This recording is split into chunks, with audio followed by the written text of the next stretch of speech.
All right, welcome everyone to the Friday Night with Friends. And this evening, we're going to speak with Alex, I would say from Miami, but I just found out that he's in Colombia. Thanks to Zoom, we can reach people everywhere. The social distancing, we're more connected than ever. Welcome, Alex. Hello. Welcome. Thank you. Thank you so much. Happy to be here, my brother. Thank you for having me. I'm really happy to get a chance to speak with you. I haven't spoken with you in really a couple of years. Yeah, definitely. Good to see you. So are you in Colombia on business or for personal reasons? Actually, both. I'm looking Okay, for some endeavor and also visiting some friends. So at the same time, doing both. because that's Yeah. kind of the subject I wanted to touch on tonight. The when I found out that you were coming, and what came to me is you're such a stylish fellow, is that the spiritual style, and it's really the best design in life. So spiritual style, the best design in life, and let me share with you a secret about you that I came to some years ago when there was a Iraqi in Hollywood that one year, just a couple years ago, I think now. Uh-huh.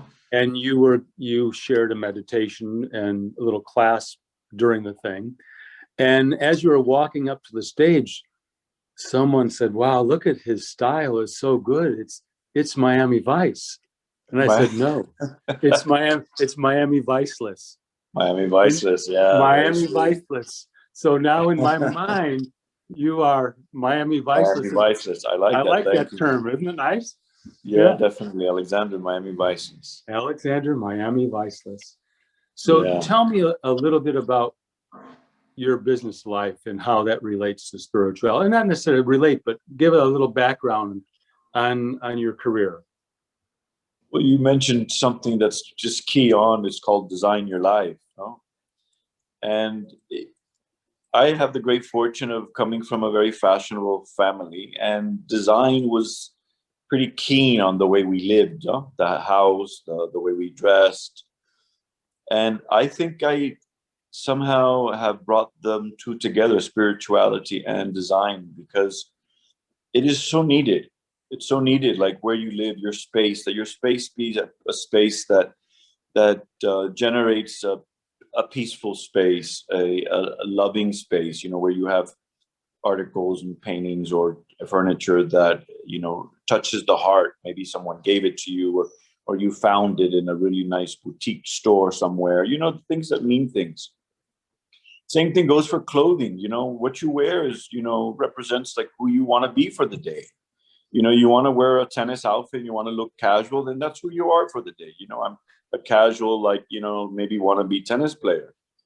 And if not, you want to wear a jacket. Like today, I wanted to wear a jacket. You give a little bit more of your um, stern, look, or, being more sophisticated or more dressy. Just so style really, clothing really takes on a good play, a good role on your behavior, on your attitude, and how you feel about yourself.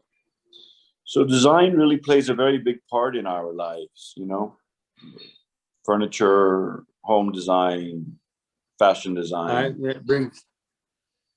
Let me ask you this: is there's that style sometimes it comes and goes, and you probably are very aware of the trends. It probably changes all the time. Some True. styles that are less. So yes to that.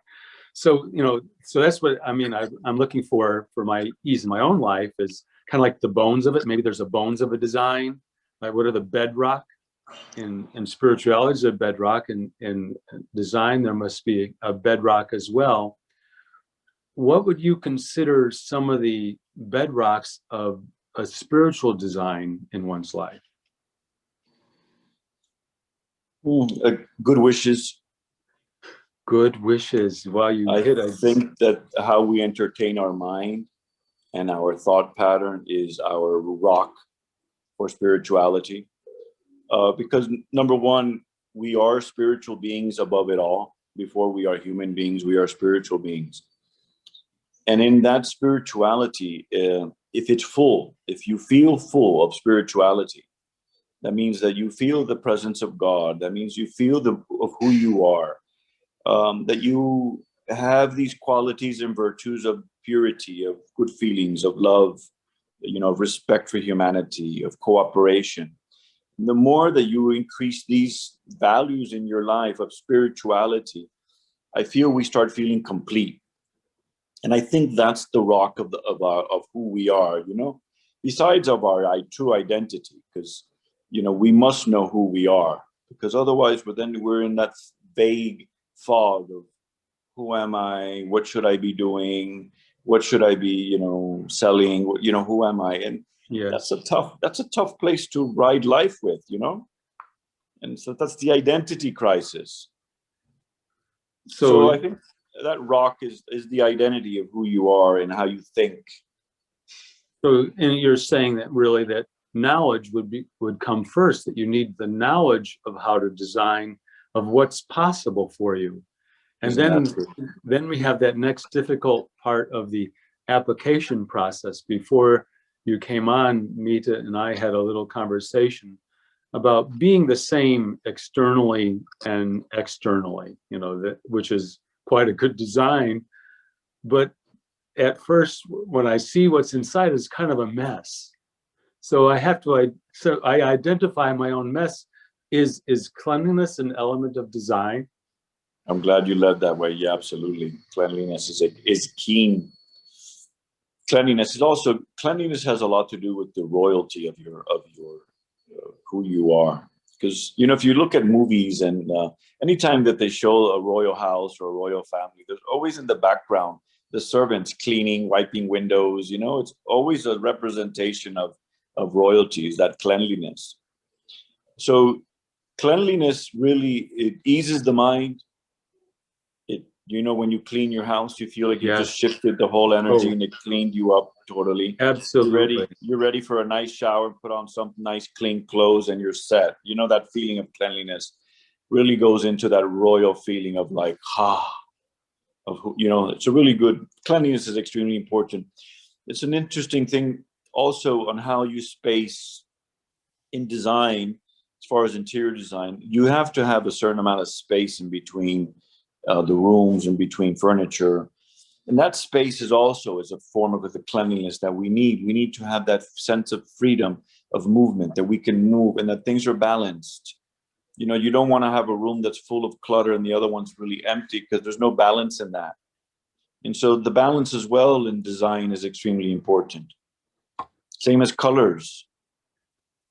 I was just thinking about that, and as I was thinking about this, our upcoming conversation, I was thinking colors, and colors are a little bit like virtues, different virtues that we can use at different times, and no one is absolute or better than another. You put them together in ways that make you feel good, really, and then make others feel good as you welcome them into your own inner home. Yeah. Same goes with the clothing as well. What color you're wearing, you decide to wear blue today. There's some representation of how you feel when you wear blue. Sometimes we wake up and we want to wear only white.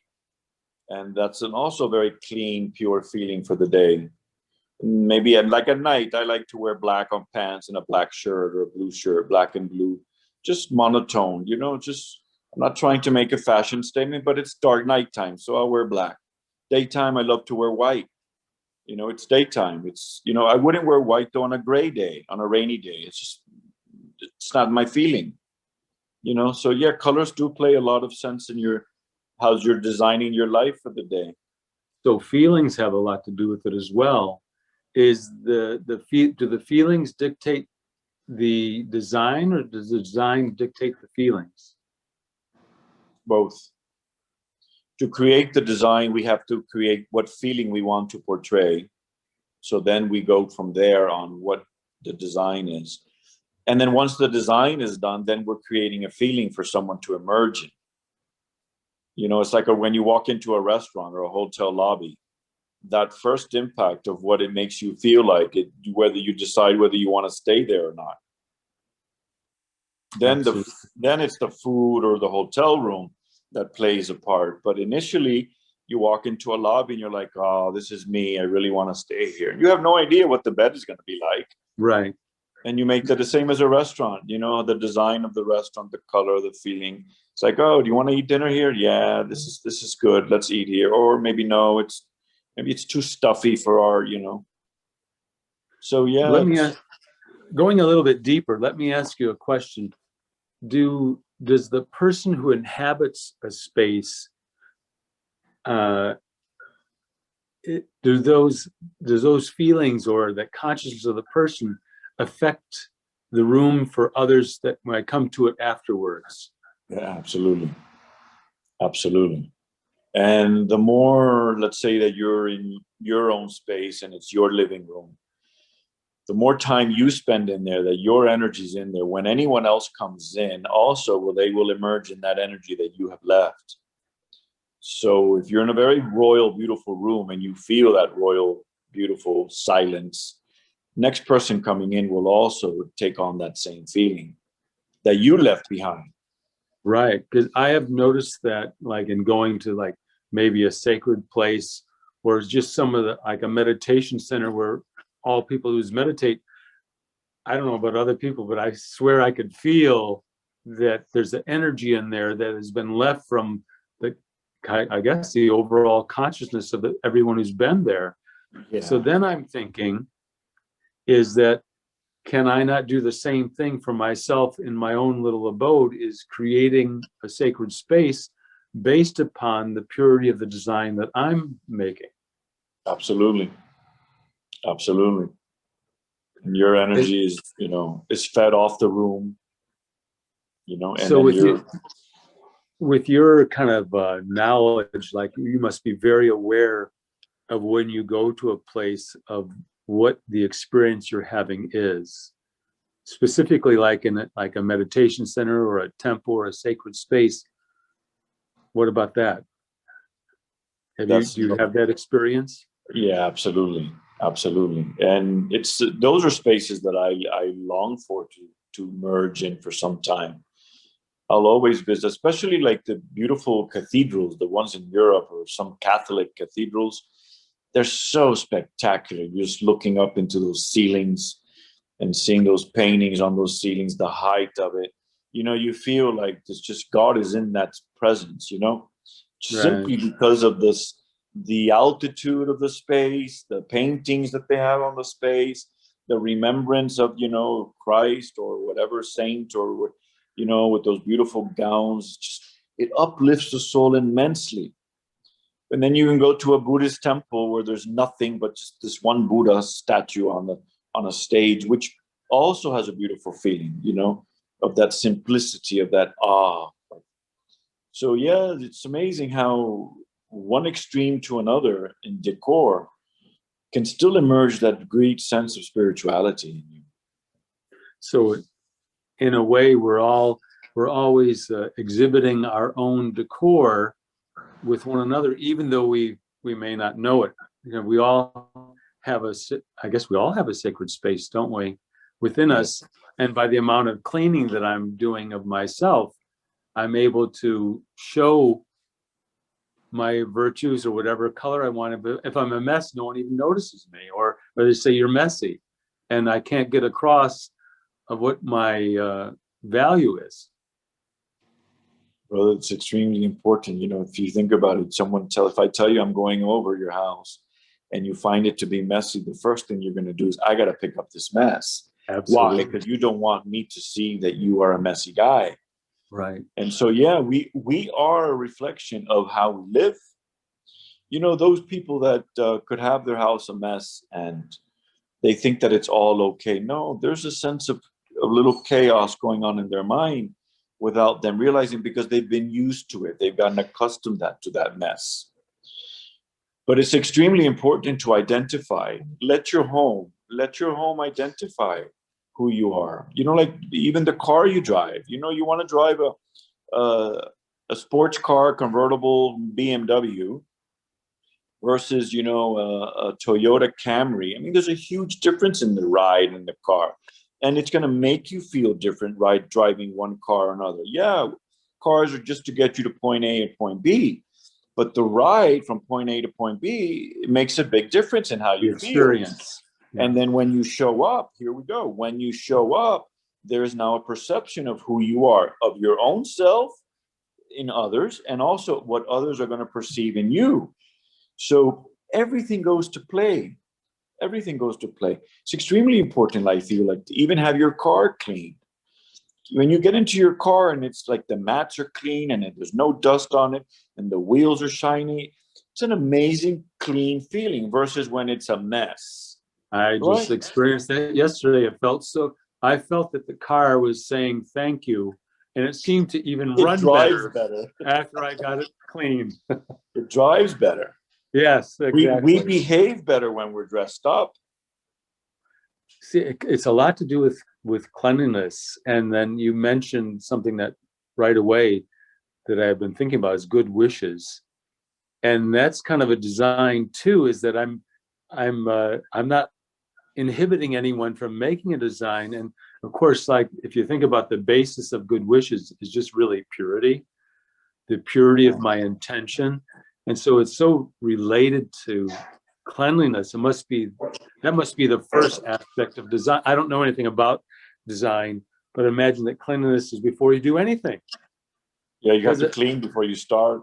But yeah, and then that really sets the tone right away. So much attention can be paid just to that. So I have a canvas from which to create from, and then I can bring in my beautiful heirloom object that I want to be a part of my design, whatever it is. And always I'm taking that now into a metaphysical or a metaphor of who I am as a human being. Yeah. And then you choose the color. What color is, I mean, to decide on a color of a room is a big deal. You're going to live with it. You're going to wake up to it. You know, it's going to change colors according to the light. So that makes a really big deal. You know, it's nice to see like white rooms, but white is really not even a color. You know, it doesn't emit any kind of emotion at all. And I don't like particularly to use white unless everything is white. Then maybe it makes sense. You know, we have different tones of white. But white doesn't emerge any kind of warmth or color. And I don't recommend it, you know, always to be always painting your house as white, you know, because it's bright. You know, the other thing about white, like, you know, you paint your bedroom white. It doesn't matter if your curtains are closed and the lights are off. That room is still lit. It's never dark. You know, so it's like. So I guess that's why a lot of public rooms, like in a hotel, they do grays and colors that help to induce rest. Yeah, the warm yellow, that, you know, that cream color that's used very much in hotel rooms because it does create a warmth. And it does darken at night when the light, everything is closed. It does darken. Like, for instance, my bedroom personally is actually quite dark during the day. But at night, when I close, you know, the shades and turn off the lights, it's like you can barely see your hand at first. It's dark, but your rest, you get a really good rest when your room is dark, you know? Yeah. So it's knowing what the purpose is also. So that's part of the knowledge behind it. So we have the knowledge, the application, then you kind of become it by repeating it over and over. Absolutely. And then finally, in service, like what you're doing, you're able to share your knowledge with others to help make their lives better. So I can apply the rules in anything that I do. And this is what I look for in truth, is that if something is true somewhere, it's true everywhere. True. It doesn't matter if it's spirituality or design or science. It just happens to be a truth. I don't even have to know how it works. I just know that it's working. Yeah. Yeah. And that sense of truth is so comforting. So overall design, the overall picture that comes to me, what I feel is a vibration. And all these elements are parts of that you are actually putting into it. You could actually manufacture. You use your skill to manufacture an overall effect. That's really what art is, isn't it? So a design is really art. You're bringing art on the level of creating a living space Living so that space. people, yes. Yeah. And so now just turning that inward to me, what kind of living space do I want to create for myself so I can design my life the way that I want? There you go. Yeah. This is a good secret, and I'll share with everybody, is once you establish the feeling that you want to have throughout your home, then when you go out shopping for furniture, when you see a piece that merges that feeling that you were seeking, that's what you want to put. That makes sense. Yeah. When you see that sofa that makes you feel laid back, cozy, so you can watch Netflix on it and put your feet up with a blanket, and yet you want it to be somewhat sophisticated. When you see that sofa, sophisticated, and the size is right and the color, you know, like, oh yeah, that's the one I want. It's the feeling will emerge. This is how I design. I know what I want the room to feel like. I know how I want you to feel when you come into the room. So now when I start doing my shopping, when I see objects that will enhance that feeling, that's exactly what I want. I purchase all of that together, and then I put it together. So I'm thinking that same thing now and applying that to my life, like say Friends. If I enjoy honesty, I love the feeling of honesty and people who are considerate. These are feelings I like. Then when I see people, I choose my friends that give me that feeling of honesty and good wishes. Then I'm resonating with them. And I would say that's kind of how I ended up in spirituality, is that this is the type of thinking and the type of design and the type of people that I enjoy sharing my living space with. You're right. Yeah, very good point. Thanks for sharing with that. Yeah, because this is how we pick and choose our friends too, right? So everything is really, the tip that you gave is really, I could use that on everything, is to look for something, and this is what I'm going to remember from this is going to be my takeaway from this talk, is that what resonates and gives me that same feeling of something I hold dear. Like if I have that piece that I know that this piece is going to be in the room, no matter what you think of it, this means a lot to me, and we got to work around this piece. So there's all things that resonate with that. And piece. So if good wishes or peace, yeah. What a great, and isn't that something you need in your home? Isn't that something that you absolutely that's our have home, to have? you know? When we really figure out where the soul comes from before we enter the body, it has to come from a land or some space of peace. So really, that's our true nature. So yeah, I think everything should be. That's why cleanliness is important, because cleanliness gives you that sense of peace, that calmness. Like, there's nothing to do. It's clean. It's clean. So yeah, peace is our first, nature, and then from there the canvas gets painted. Yeah, oh, that's true. Then I can express myself with love. Is once peace. Well, my sign off on my email is, peace is, love does. That you can't help that my nature is peace, and if I'm not experiencing that, if my peace is not in the is position, then all I can do is really search for peace. Right. So then I'm going to come to you as a teacher and say, can you help me find peace with a design? What are some of the things? And then you say, well, you have this and this and this. Do you really need these things?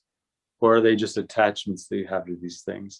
Right. Maybe you can keep them somewhere, but maybe just try it without. And I'm sure that with clients through the years, you have to deal with this all the time, is how to separate liking something with an attachment or a sentimentality that really isn't furthering your life in the direction that you want, but as a matter of fact, holding you back. Holding you back, yeah. Yeah. Yeah, you find that a lot, and it's you try to work with it. Sometimes it's a good thing to hold on to if it's a good feeling, and sometimes there are memories that can emerge that are not so good. and you still want to keep it. And sometimes it's a good suggestion to say, let's move this to somewhere else, and or let's move on with it. Or no, sometimes you can be a little stern and say, no, we're not going to use that here. So you must have to gain people's trust. Yeah, most definitely. When you have their client's trust, then you're really in a good space to design for them, because when they hold you back, then you're not being able to really produce. It's like a physician, you want to get cured, but he's suggesting a few things, and you say, no, I'm not going to take that. No, I'm not going to take this. And so, you're limited. So it's same thing in design. Like you say, it all kind of goes together the way our life is. And it's extremely important to pay attention to all subjects and aspects of our life, all of them. Like I mentioned, even the car you drive, the clothes you wear, how you cook, how you keep your house tidy or clean, how you furnish your place, how much respect you give yourself. It's extremely important. It's like, I remember hearing Big Guru on TV, on a talk one day. He says, the first thing I do for myself is make my bed. And, actually, I do that. That's me too. That's the first thing I do. Me too. And it goes a long way to make your bed. There's a sense of like, I did it. I'm like, well, you're starting off without a mess. As a matter of fact, I remember watching when there's Robert Mueller, who was in the political thing. And then they say, well, how do you start your day? He says, well, the first thing I do is make my bed.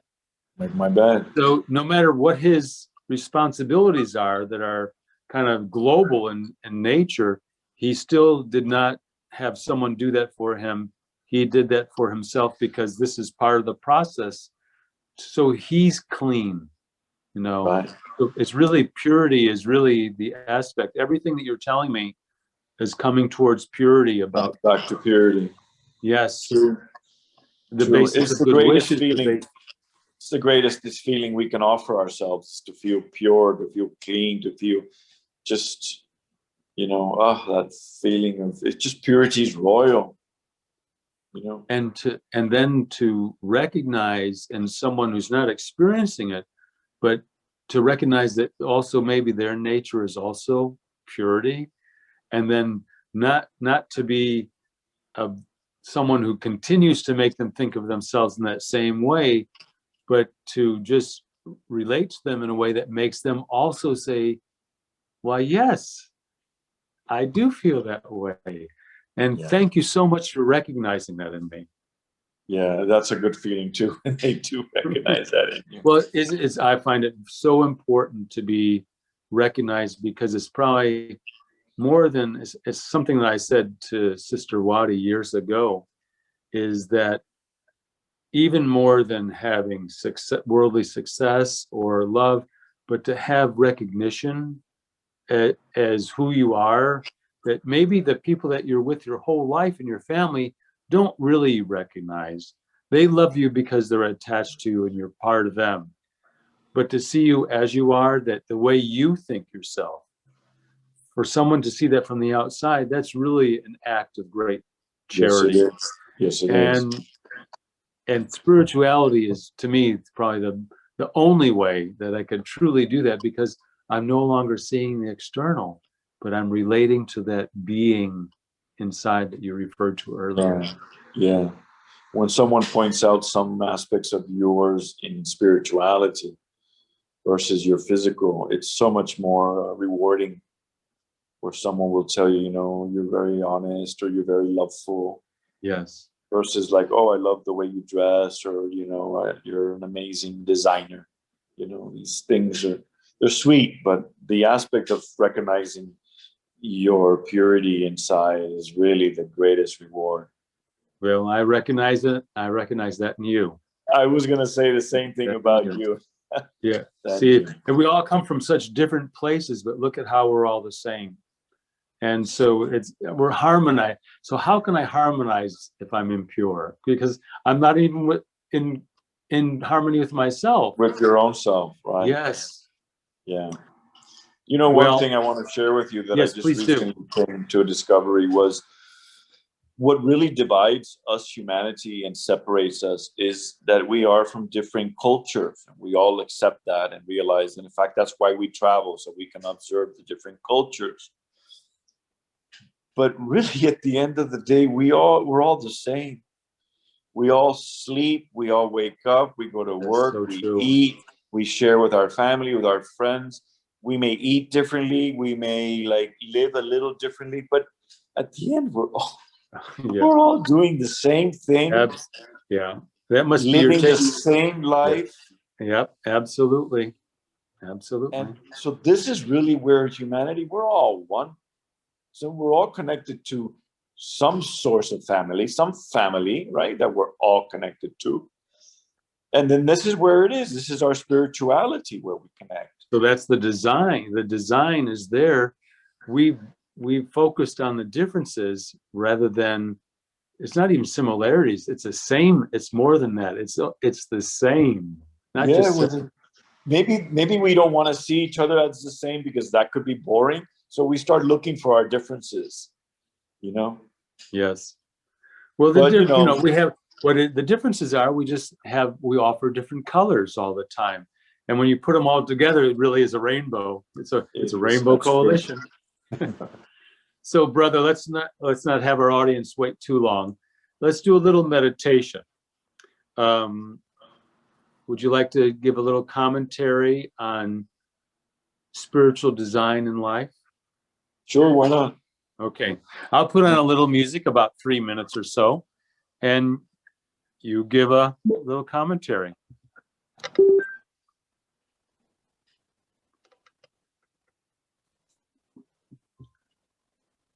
Whenever you're ready.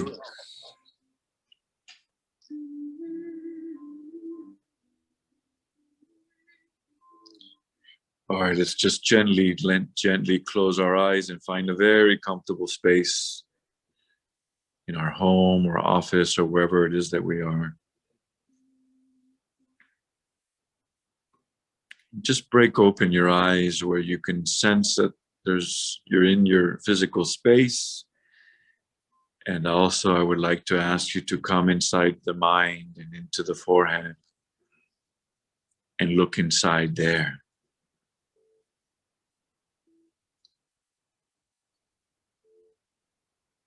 And inside this mind, this is the canvas that we want to basically start off clean, very pure, very well balanced. Focus your concentration inside your mind and search for that mind's eye. And recognize the sense of peace that you hold within you. And that is your nature, your natural way of feeling and being.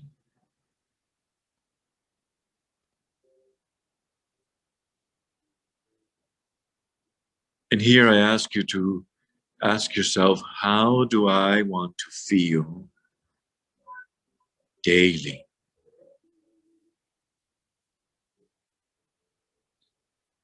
This is a very good space to understand how I want to feel right now and how I want to feel throughout the day, at bedtime, and wake up the next morning. And this is a practice where we want to be in this space.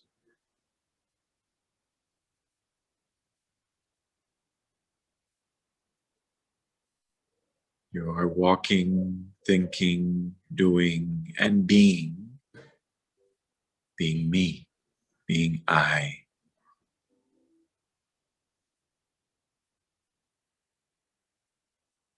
So as we observe this, we are designing who we want to be. We want to be loveful. We want to be peaceful.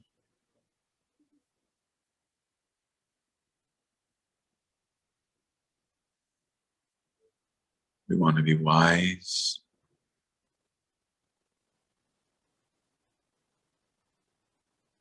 That's how we want to be. So from there, observe how you project yourself, how you walk, how you sit, how you eat, and how you think.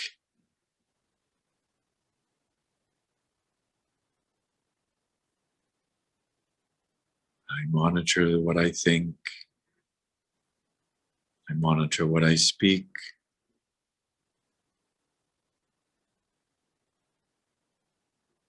And then how I feel is the result of that.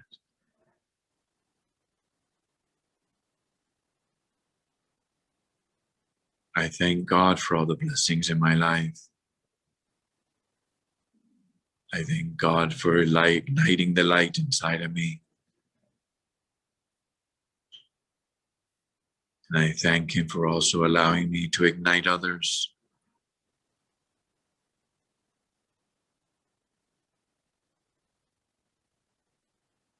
All we long for is just to be peaceful and experience love.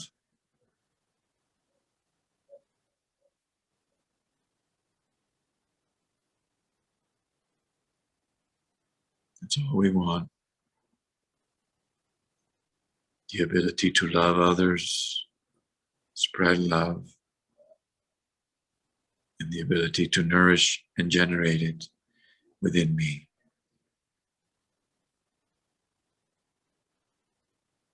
I remain peaceful and loveful always.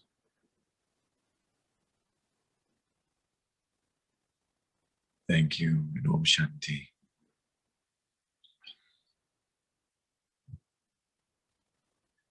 Om Shanti, brother. That was beautiful meditation. Thank you. Thank you, brother. Always good to share. It's really, isn't it wonderful? Don't you feel just like the car, when you walk away with the car, don't you feel cleaned out and that you're going to run better now? Yeah, it's always great to share. It is. See, that's what we don't often factor in because we can't really see it. We can make a plan. We have an outline of what we're going to say. We have an idea, but the actual experience of it is something different. And so here the designer is also getting the benefit. So thank you so much for sharing. Thank you. I really enjoyed it. We'll be seeing you again. All the best. Thank you. Thank you. And everyone, thank you very much. We'll see you again next time, Friday with Friends. Namaste. Ciao. Namaste. Om Shanti. Om Shanti. Ciao. Ciao.